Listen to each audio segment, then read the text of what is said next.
जेजू लोकां लागीं उलयतना चडसो वपारी सांगतालो आनी तांतल्यान तांकां तो शिकयतालो, कित्याक जो लोक ताचे लागीं येतालो तो सादो लोक तांकां शिकप ना म्हण अश्यो वपारी त्यो काणयो त्यो सांगतच लोकांक थोडी तरी शिकोवण समजताली.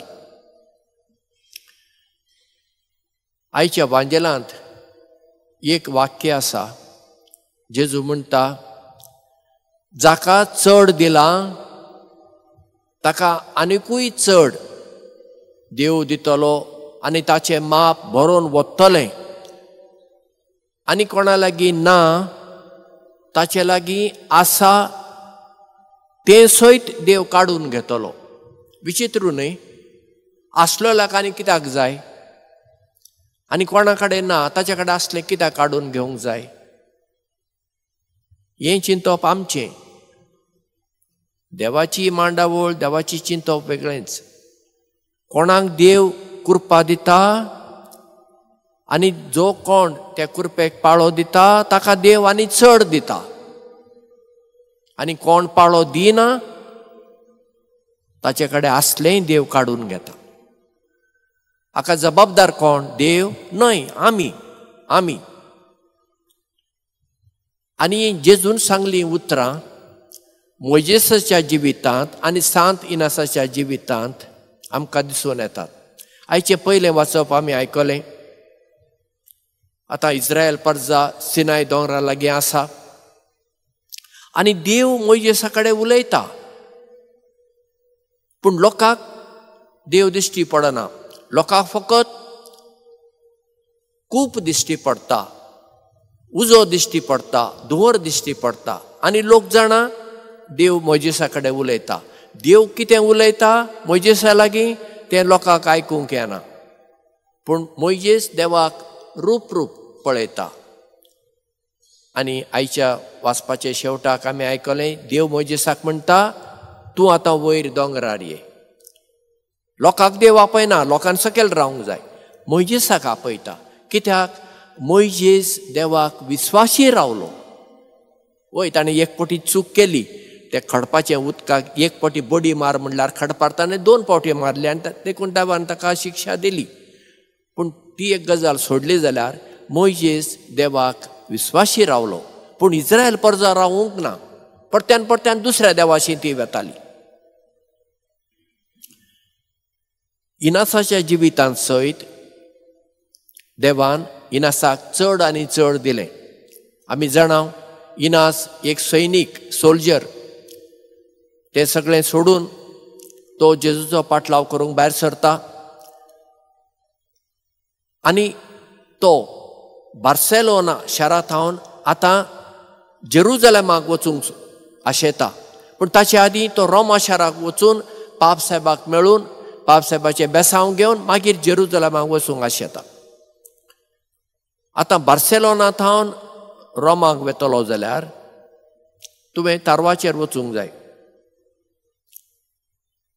आनी इनास सगळो देवाचेर पातयेवन आसा. खंयचेच तारवाचे कोपीत ताका घेवंक तयार नात, कित्याक ताजे लागीं दुडू नात. पूण एकलो कोपीत तयार जाता आनी ताका म्हणटा, जें खाण तुका जाय तें खाण तुजे लागीं आसूंक जाय. सुमार 5 दिसांचो प्रवास बार्सेलोनांत हावन वेनिसाक वचूंक, मागीर वेनिसांत चलून रोमाक वचूंक जाय. इनास निर्शेता आनी आपल्या कन्फेसर म्हणजे कुमसार जाल्यार पाद्री कडेन वचून विचारता, आतां हांव कितें करूं? कोपीत म्हणटा, तुजे लागीं खाण आसूंक जाय तेन्नाच हांव तुका तारवाचेर घेतां. तेन्ना ताजो आत्मीक गुरू ताका म्हणटा, तूं खाण घे, ती देवाची खुशी. इनास म्हणटा, बरें. आनी तो आतां तारवाचेर चडटा म्हणटाना ताका उडास येता. ताच्या बोल्सान 3 नाणी आसली. 3. तो म्हणटा, ना ही हांवें व्हरूंक उपकारना, कित्याक हांवें देवाचेर पातयेवन वचूंक जाय. रोखडोच तो तारवांतलो देंवता आनी 3 नाणी थंय बंदरार एका बांकार दवरता, कोणी दुबळी व्हरून दीत म्हणून. आनी तो तारवाचेर प्रवास करून मागीर वेनिसाक पावता. थंयच्यान रोमा शाराक वेता, पापसाहेबाक मेळटा, पापसाहेबाचें बेसांव घेता आनी भीक मागून तो दीस काडटालो. आतां परत्यान वेनिसा थावन ताका आतां जेरुजलेमाक वचूंक जाय. परत्यान खंयचेच तारवाचे कोपीत ताका घेवंक तयार ना. शेवटी एकलो कोपीत तयार जाता आनी ताका फुकट व्हरता. आनी जेरुजलेमा पावतच हो इनास फ्रांसिस्कनांच्या एका कॉवेंतान वचून रावता आनी थंयच्यान खंयचे खंयचे जाग्यार जेजू गेलो पळया चडशे त्या जाग्यार तो वेता. बेतलेमांत वेता जेजू, आनी खंय चल्लो बेतफाजे आनी खंय कालवार दोंगर थंय सगळ्यान वेता. आनी शेवटी तो ऑलिव्ह दोंगराचेर वेता. थंय खंय एक फातर आसा आनी लोकांची पातयणी. थंय थावन जेजू सर्गार गेलो आनी थंय खंय त्या फातराचेर एक पांयांचो छापो इम्प्रिंट आसा.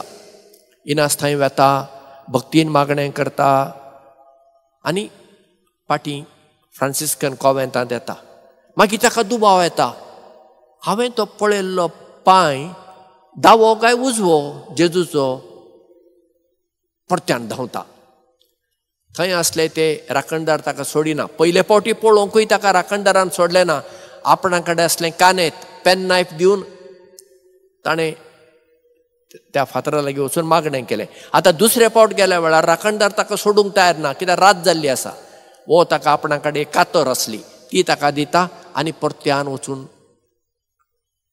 त्या फातरा कडेन वचून पळयता. दावो पांय काय उजवो पांय म्हूण पळयता, मागणें करता आनी येता. इनासाक आपल्या जिवितांत कितेंच उणें पडलें ना, कित्याक ताणें आपलो पुर्तो भावार्थ जेजूचेर दवरलो. तें संवसारी जिवीत तें ताणें तें सोडलें. मजेचें जिवीत आसलें ताजें राजवाड्यान. आनी इनास फुडें देवाचेर पातयेवन गेलो.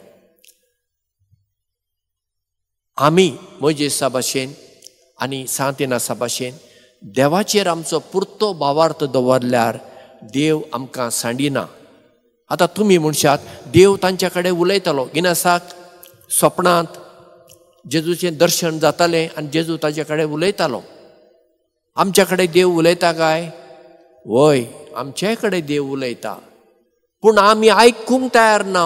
दीसभर आमी मोबायलाचेर आसल्यार टिकी टिकी टिकी टिकी करीत बसल्यार देवाचो ताळो कसो आयकतलो तुका?